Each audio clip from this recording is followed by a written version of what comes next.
Are we live? No, not yet. Okay, I think we're live. Yes, I'm going to stay muted. Oh. All right, my name is Ari, and I'd like to welcome those who are joining us as part of the September 11th Families for Peaceful Tomorrows 20-year commemoration film festival, titled 20 Years Later, a Peace and Justice film festival. I'm sorry, Ari. It's taking a little to load on the site, even though I hit the start. Oh, okay. But I'll click you, and if I'm wrong and people are watching, we're about to start. I've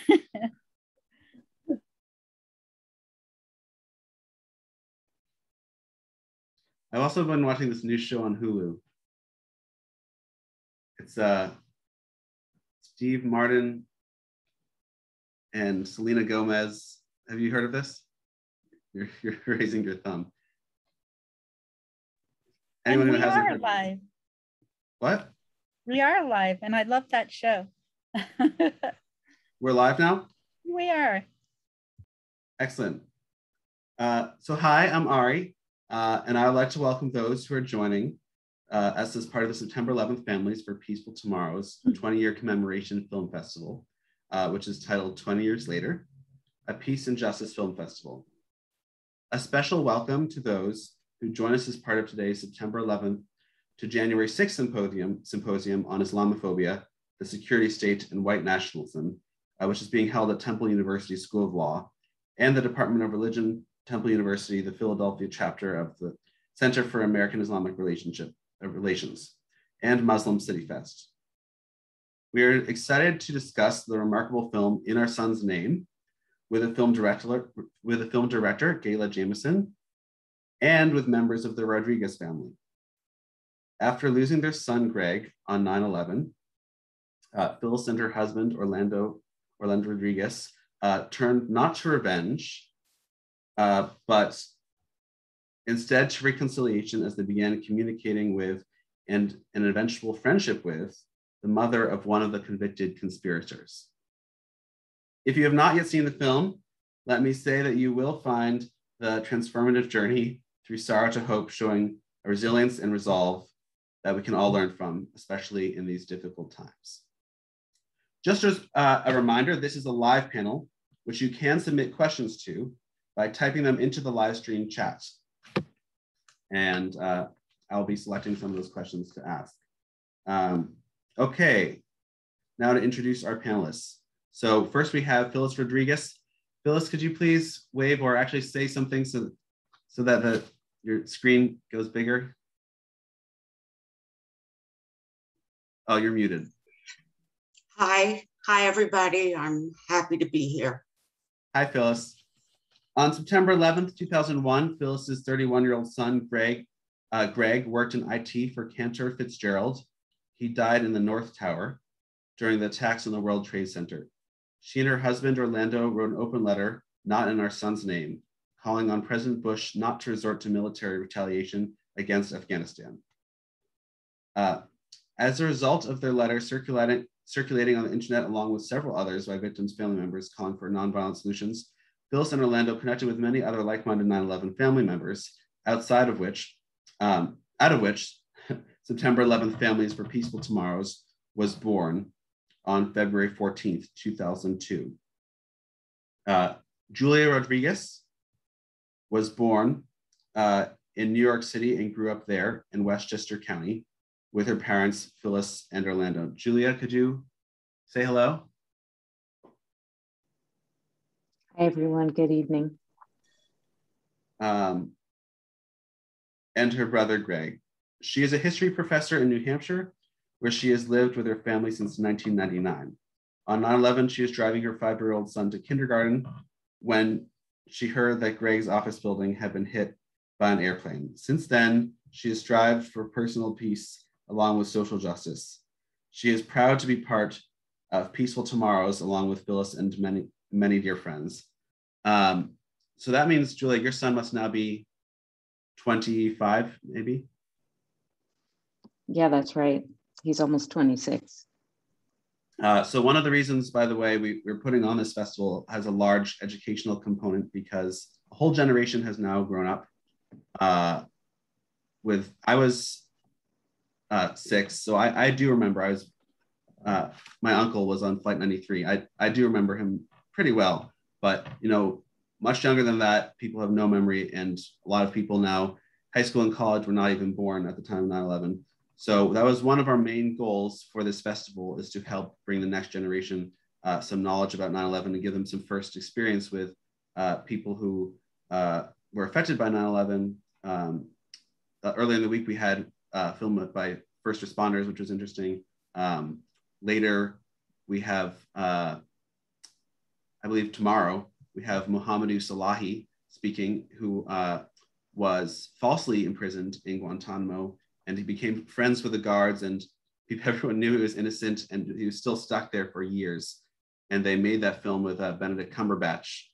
It was a big film last year, The Mauritanian, and he's going to be speaking, not Benedict Cumberbatch, but Mohamedou Salahi, who the film is about, will be speaking on tomorrow's panel.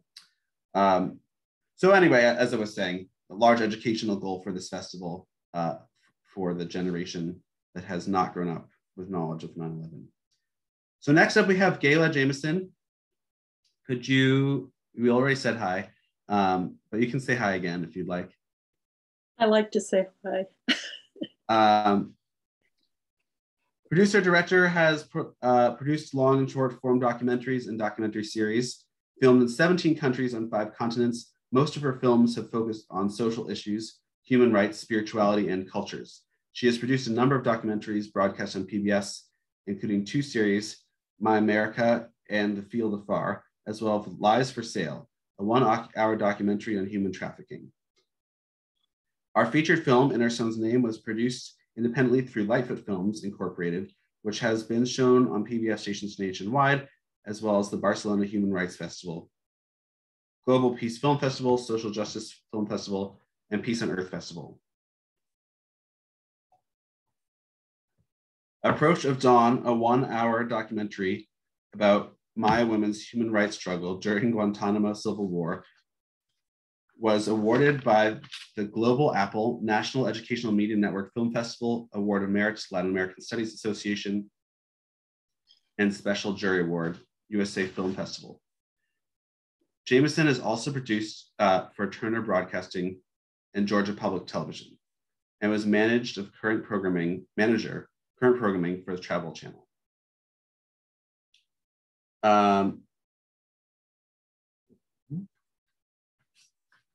Is that everyone? Excellent. Okay, and I'm Ari. As I said, my uncle died on Flight 93, and I joined September 11th Families for Peaceful Tomorrows because people often think of victims' families wanting revenge against the people who harmed them. But neither I nor many of my family wanted that, especially not by starting a war which would leave other people without their loved ones, just like us. I'm one of 3 primary organizers for this festival. It is wonderful to be facilitating this discussion of In Her Son's Name with Phyllis and Julia Rodriguez and learn together about the film, The Origins of Peaceful Tomorrows. So let's start this film. Let's start this panel. So again, this is a live panel. So anyone who has a question, we'll try to get to everyone. Please put it in the chat. And let's get started. So let's start with you, Gala. Also panelists, feel free, make it a discussion. If the question is for someone else and you have something to add, feel free to add to that. So Gala, what inspired you to produce In Our Son's Name? Okay, well, much of my work has been about social justice in one way or another. And I came across an article online about Phyllis and Orlando's story sometime around 2007, which was a few years after the 9/11 attack. And there was something about them that really drew me, and I wanted to meet them. And I was very deeply moved by the story of the loss of their son, Greg, in the 9/11 attack in the World Trade Center. And how Phyllis and Orlando channeled their grief through finding ways that would help others. For them and for many others, their lives had changed profoundly. And I wanted to know what that meant and how it might mean for people who would see a film about that. And so Phyllis and Orlando agreed to talk with me on the phone. And I presented the idea of making a documentary based on their experience. And they wanted to know about my films. And before long, we were making a documentary together. And it really was a group effort. Over several years, we worked together to create this film. And it was an intense experience with joy and sorrow and also growth, especially for those who were in front of the camera and also for those who were behind the camera. We had some unexpected surprises. And I think for me, the most interesting and difficult was getting permission from Sing Sing prison, big wigs, you might say, to allow us to film a peace circle. And it would be made up of Phyllis and Orlando, a priest, a moderator, and 5 prisoners. And we were asking a lot of Sing Sing prison. It's not an easy place to get into, and it certainly isn't a good place to get out of. And it turned out that it was as if Moses had parted the waters and we were given permission.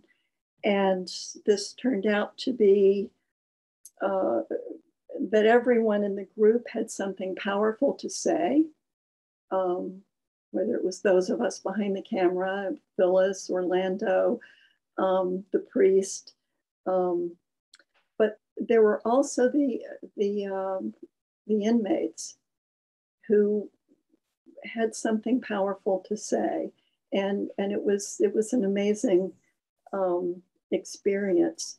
And of course, there were other very strong sequences in the film, but for me, this was very special. And I think that Phyllis and Orlando and I really worked hard to make that happen. And Phyllis is still in touch with at least one of the men who, one of the inmates who participated in that. And she's just giving me his address so I can talk to him as well. While we were making the film, there were those who felt that the story of 9/11 was already in the past. And some wondered why make another film about 9/11. That made looking for grants a bit difficult, but we knew that the film's message went beyond 9/11, and we feel that what we made in this film, the film should have a long life, and that it can teach and help to make things better for people, to understand people. So that's, I could take questions, but I'm sure that Phyllis and Julia have some things to say as well. Yes, thanks, Gala. I would like to say that when I told people that the movie was in progress and after it was finished, I told them about it, many people would say, oh, it's too upsetting. I don't want to see anything about 9/11, about September 11th.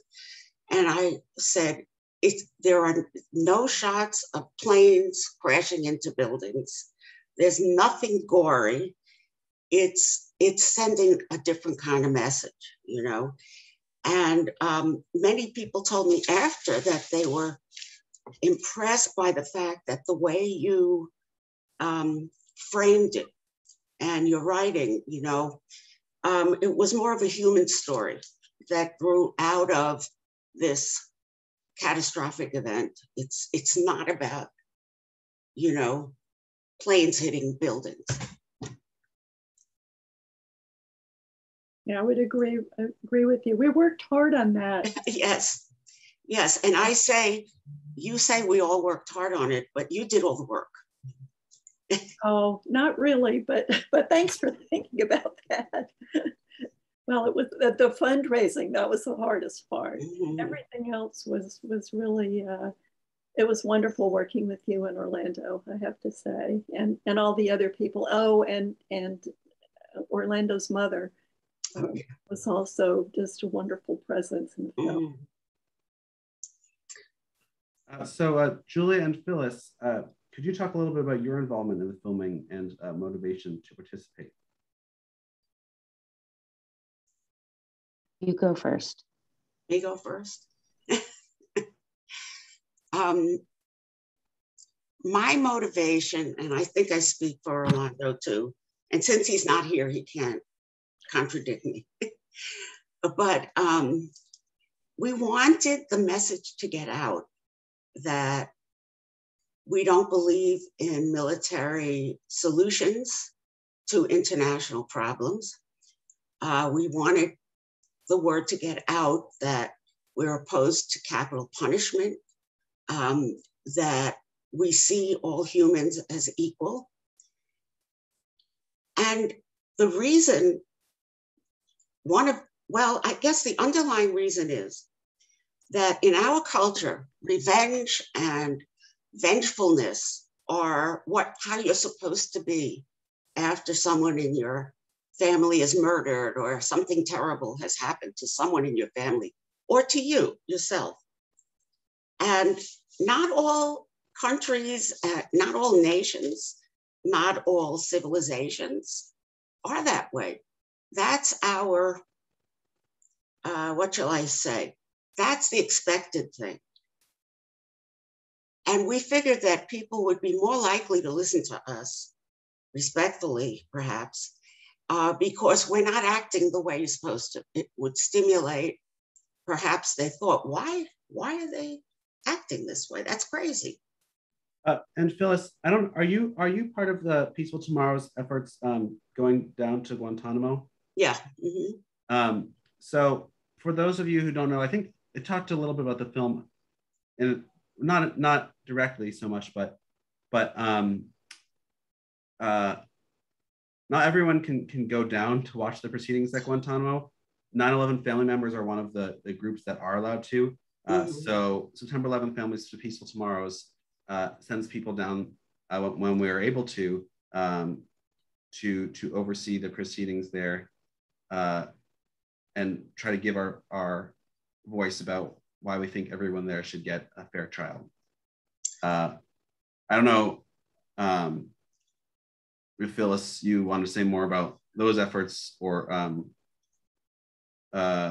you can also just continue talking about your involvement in the film. Well, I think that's a very important issue, but I think a couple of the other films are dealing with that issue too. Yeah, absolutely. And if at the end we have nothing else to say, I think we can go back to that. I just wanted to bring it up because it's kind of a special thing that that 9/11 family members can do that not everyone is fully aware of. So Julia, do you have anything to say about your involvement in the filming and motivation to participate?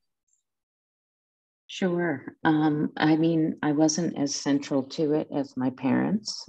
I kind of thought of myself as support, emotional support, staff.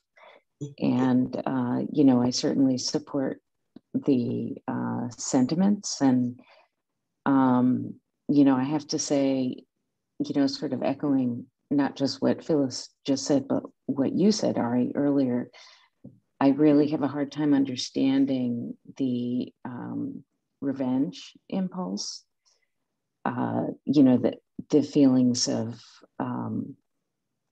you know, that hurting somebody else will make your hurt better. That just never made sense to me. And so, you know, that's one of the things that's actually been a little perplexing to me, that people are surprised at that. But I guess that's just something about us, about our family, that, you know, that's how we roll or whatever.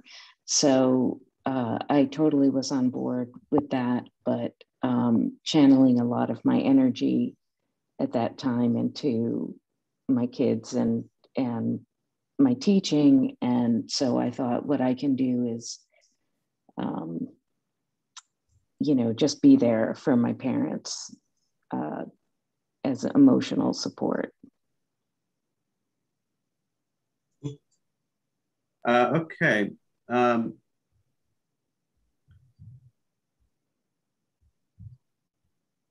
I guess, so I have a question, which is, what has it been like to have this film in the world, for both the Rodriguezes, and for Gala, actually? What has it resulted in? How has the film been used? And also, I guess, you know, 20 years is a long time. It's hard in this struggle. We see a lot of our members, you know, new ones come in and old ones kind of leave, because 20 years is a long time, especially to dealing with trying to do peace efforts out of grief. So again, what has it been like to have this film in the world? What has resulted? How has it been used? Well, it was shown on public television. And of course, we never get any feedback from that, but it's nice to know that it was out in the world like that. But a number of organizations, especially Phyllis and Orlando, people that we knew about, and Peaceful Tomorrows who knew about the film and set up screenings. There was a university in California, in Sacramento, that wanted to show the film, and it was quite interesting. We had a very diverse audience, and you know, most films sort of have a short shelf life, as you might say. But I do believe that what you all are doing with this could be meaningful and bring other audiences in. I think sometimes people think that because the sort of the genesis of this film, which was Greg Rodriguez's death in the World Trade Center, but it became something greater than that. This idea that, as Julia was saying, that revenge doesn't help. That there's a kind of way that you can reach out to people, although you've been hurt yourself. You can, in a way, give solace to other people. And so I don't know, I may be sort of going on, but we received a lot of queries from universities, from organizations. It really had a nice run, and so who knows? Maybe you're lighting the torch for the next round. Who knows? But I have to say that when I was looking at the film again yesterday morning, because I thought, well, I haven't seen it in a while, and actually I wept the whole way through. Phyllis, I needed you to give me a hug. but it was sorry I wasn't there. Well, me too. We'll have to make another arrangement, but Atlanta's a long way away. But really, it was the tears that came from me were really, and it may sound kind of corny, but it was not only something sad, but it was also something beautiful. And you and Orlando really that's it's just amazing the people who came into the circle of the Julia, you showed it at the university, at UNH? Yep, and also at Occidental College in California, where a colleague of mine wanted to show it, and she got a big crowd together, and probably a couple of other places too, I think. But before, I just want to answer the question about the film being out there. And for me, one thing that's, well, first of all, it's incredibly well done, Gala. It's just a really beautifully made film. And if a film is well made, that's a pleasure in and of itself. So, that's something, that's the first thing I always think of.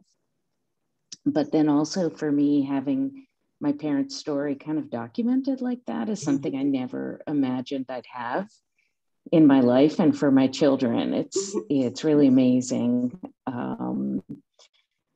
to have that available to me, kind of, recorded and along with the message and the memories of my brother and all that. Am I interrupting you? I'm sorry. No. And then I was going to talk about the university, but I think there was a question in the chat about that. So why don't we come back around to that? So you go ahead. Okay. What I'm reminded of is,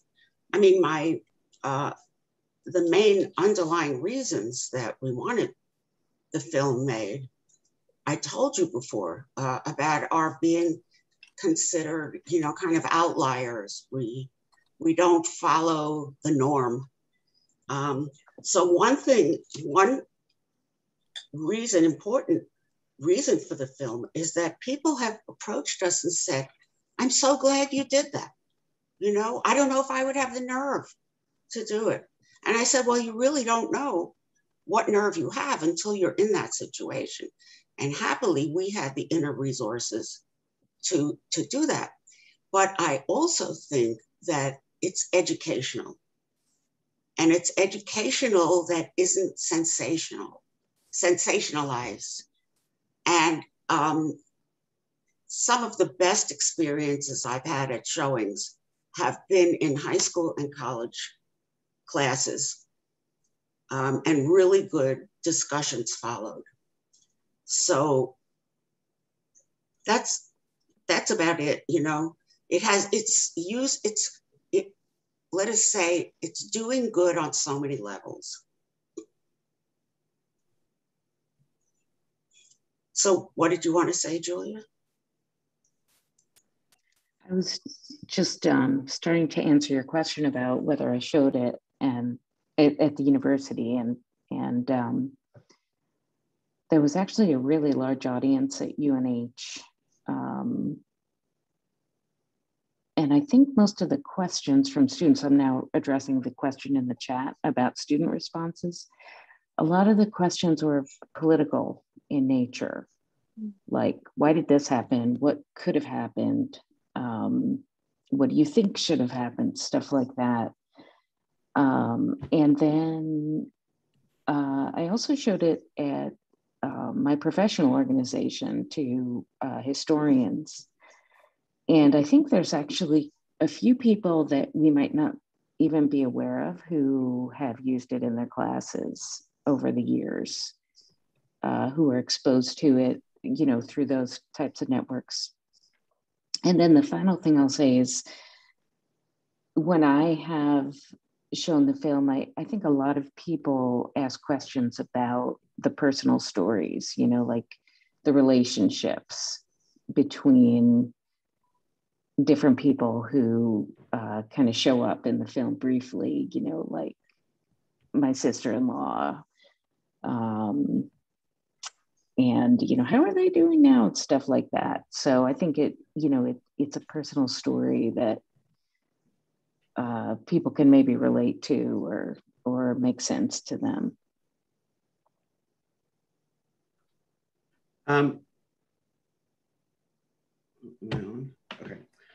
So I've got some couple of questions coming in here.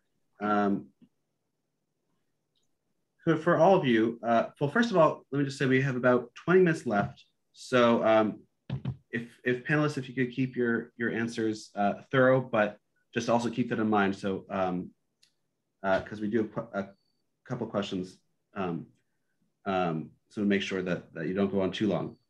So for all of you, or anyone who'd like to talk about it, could you expand on the concept of restorative justice? Maybe talk a little bit what that is for those who don't know. And are you still involved in these efforts today? For instance, capital punishment, restorative justice in schools, etc. So any panelist who wants to take that one can take that. Well, restorative justice is a field that's gaining recognition in the criminal justice system in our country, and it is used in different states, different communities. But the place that I'm aware of where it's used most is in the New York City public schools, because I live in New York, and also some of the Westchester schools. And so on a very basic level, it means that peers hear both sides of a story from someone who committed something against another person, and both of them hear each other, and this panel of peers hears them. And out of that comes, it's not for punishment. The peer panel is not to punish people, but to have them understand each other. And perhaps if someone, the perpetrator did harm, to make it up, or to replace something that was stolen or ruined. It's also used in alternatives to incarceration. And it also is used in, say, groups like the one at Sing Sing that we participated in, where victims and perpetrators who don't know each other get together to talk. But there's also one-on-one, where for a year, both the prisoner and the victim are prepared, and then they meet face-to-face, one-on-one, to talk about their lives and to try to understand each other. There's more, but I don't want to take so much time. I want to just clarify for some people who are listening who maybe aren't familiar with the concept that, so there are different theories and forms of restorative justice, but the general idea, as I understand it, is that a lot of justice systems are based either off of protecting people in society for hardened criminals from society, or as a kind of vengeance. Restorative justice is more about using the justice system to allow people who have, who in some cases are criminals, or in cases as schools might use restorative justice to reconcile with the people they've injured or the community that they've injured in some way. So it's both a more humanistic approach to justice, but also a more productive one, in that you're trying to get people to give back to the community. And on that note of a vengeance justice system versus a restorative justice system, there's been some interesting research actually recently finding that that people who, like ourselves in September 11th Families for Peaceful Tomorrows, who want peaceful solutions, that victims in general, families of victims in general, when they achieve vengeance, that it makes them happy for maybe 5 minutes, and then after that, they either feel nothing or worse. So the idea of a restorative justice system is really a profound one that can make a difference in a lot of different areas. Well, just think of the system as it is now. It's all about punishment, and it's all about black and white, and you can be locked up because you didn't have the right lawyer. It's such a complicated issue, but it is combating this idea that if you did something wrong against the law, that you are therefore a bad person and need to be locked up and the key thrown away. So that's it. There are other questions too that you presented. And it also, when you don't have a restorative justice system, it can lead to other problems. Like you and your husband were talking in the film about how, oh my gosh, we realized this guy, they're putting him in trial, but for the wrong reasons, like nothing. Like it seemed very much like people were pushing for sentencing and a trial that was not really related to what had actually happened in many ways. And I think the benefit of a restorative justice system is that it focuses more accurately on what was done and finds productive solutions. And the other benefit of a system too is that if you then have a situation, in some cases with restorative justice systems, if you have a situation where someone is wrongly was innocent when wasn't, then it allows for more room to not hurt innocent people. Okay, let's see what we got here.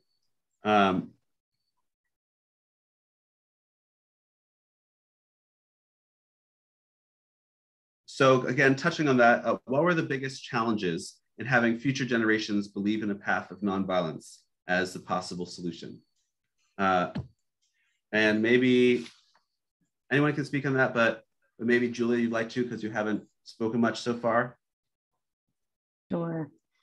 And I work with the future generation, so as a college teacher. So there's a lot of challenges ranging from the psychological to, structural economic issues, to media, et cetera. So starting with the psychological, I think a lot of people don't want to talk about uncomfortable or disturbing issues on a deep level, so, talking about death, talking about pain, children being killed in drone strikes, stuff like that. Who wants to talk about that? It's depressing. Well, some of us feel we do need to talk about that sometimes because it's real, it's happening. And, I believe that if somebody is hurt unjustly in the world, it affects all of us. So, that's why I face these things myself, but I understand why people might not want to think about it. So I think that's pretty common, actually. And then, on the structural economic level, you have people who they're trying to survive, like get through the day, like find a place to sleep or get enough diapers for their kids, etc. And so taking on these big geopolitical questions is really not possible for them because they have real pressing needs. And then, the third thing I mentioned is media. I don't vilify the media. I think the media is neither good nor bad. It's how they do it. But there is a lot of really bad sources of media out there, and the internet has really created major problems with the flow of information to people, and bad information traveling very fast. And I've been talking a lot, so I'll stop, but there's a lot of research on that if anyone's interested in, especially Facebook, for example, how false information spreads very quickly compared to accurate information. So, people can go look that up. But I think it's a challenge, and yet we still keep trying to create some good news for the future. And part of that bad information has to do with the algorithm that Facebook uses, if I'm not correct, that they promote that's a things big part of it. Yeah. They promote. I mean, there's a lot of research on this that, you know, is sort of off topic, but I really recommend that people check that out. The critical new media, critical digital media field has some pretty mind-blowing information about how Facebook, Google, et cetera, how they're basically just brainwashing us and making tons of money off of our data, to simplify it. So Phyllis, could you talk a little bit about moving along here? Could you talk a little about Peaceful Tomorrows and how this film ties in? What made you join Peaceful Tomorrows, and how that tied into this movie and your restorative justice mission? Well, when after the letter that we wrote circulated on the internet, some angel, some people know who she is, but someone got the emails from everybody, victims' families, who had expressed the same sentiments in the media or wherever, speaking organizations, and joined us together, sent a joint email, and I think, I'm not sure, it was late October or during November, and said, would you like to be put in touch with these dozen people who you are on the same wavelength with? We all said yes. So we met virtually, and we didn't know we were going to form Peaceful Tomorrows, but as things were happening in the world, and as we were observing the really dangerously patriotic to extremist patriotism in our country at the time, we felt that, you know, we would have a louder voice if we were to be an organization, be a group of people. And so that's really how it happened. I'd say that one of the strongest, what's the plural of impetus? Let's say an important impetus was that in January of 2002, 3 of our members who, you know, of this loose group went on a trip to Afghanistan to meet with widows and orphans of our bombing of Afghanistan. And they came back very, very passionate about how our government, in the name of our family members, was committing heinous crimes and bringing suffering to people who already were suffering. So our original mission really was to protest our involvement, our invasion of Afghanistan. Then when we went into Iraq, we said, wait a minute, we can't ignore this, because that's in our families' names, our names too, and we don't support it. Then before that, the Patriot Act, you know, the things just kept coming out of, it's as if there are powers that wanted the excuse to do what they were doing now. And this was a good time to do it because people were angry, people were scared, et cetera, et cetera. And instead of going the diplomatic way, and instead of having a fair vote in Congress on the Patriot Act, because I don't know if anyone remembers, but it was given to the representatives like 15 hours before the vote, and it had thousands of pages, you know. So there are all these things that are being justified by September 11th.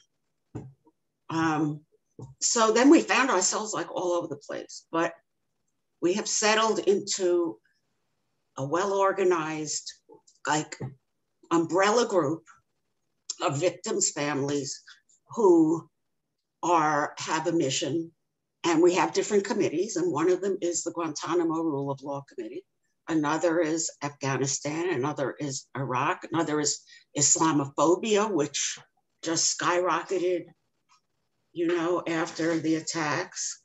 So we are of the same mind, and it gives us all not just satisfaction politically, but personally, because it's really great to know people who you're not going to seem weird to. Or not too weird. So we just have about a minute left.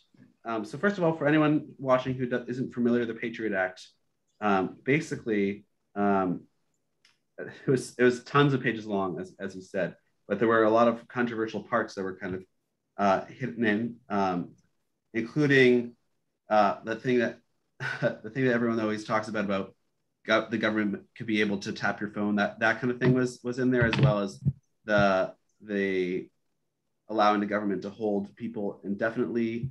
All sorts of things like that were put in there. Some of it was later struck down by the courts, but a lot of it is still in there. So one last question, if panelists could just give one sentence or two,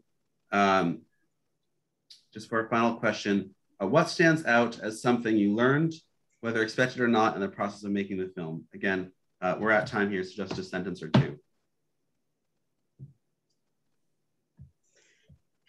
Well, since I'm the one who's, you know, I'm a New Yorker, you know, I'm aggressive.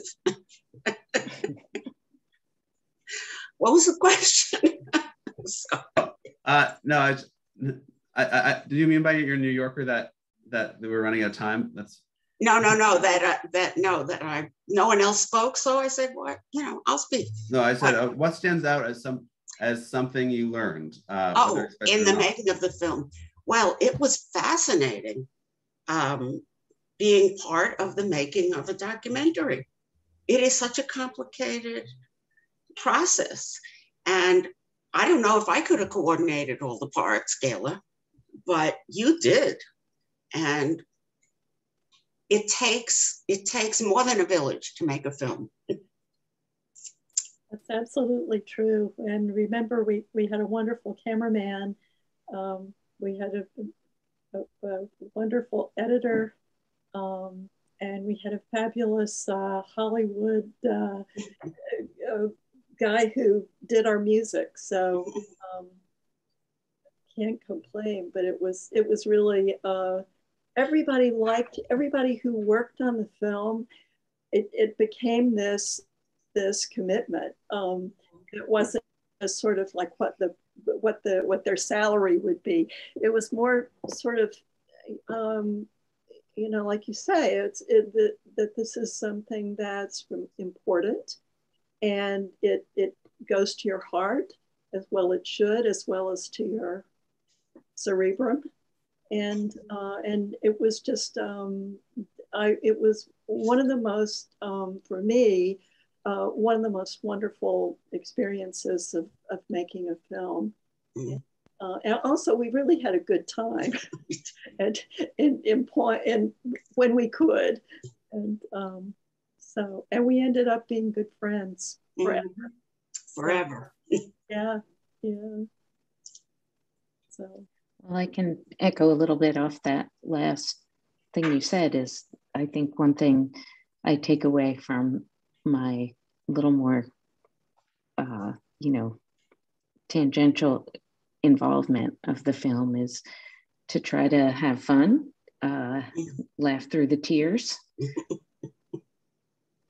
That's, you know, a great thing if you can have some fun when dealing with something tragic. Absolutely. Yeah. Well, thank you so much to all of our panelists. I hope everyone enjoyed the film and maybe learned something. Please check out our website for September 11th Families for Peaceful Tomorrows. The festival is continuing through this weekend.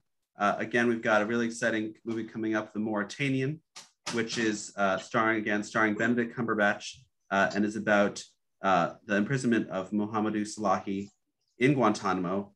He is speaking on a live panel, I believe tomorrow.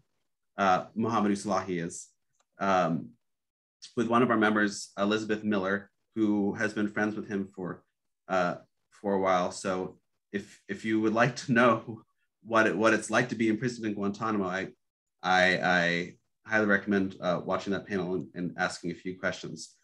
So thank you all again. I hope you enjoyed it, and everyone have a good weekend. Oh, and to any people watching who are Jewish, happy Rosh Hashanah and Yom Kippur.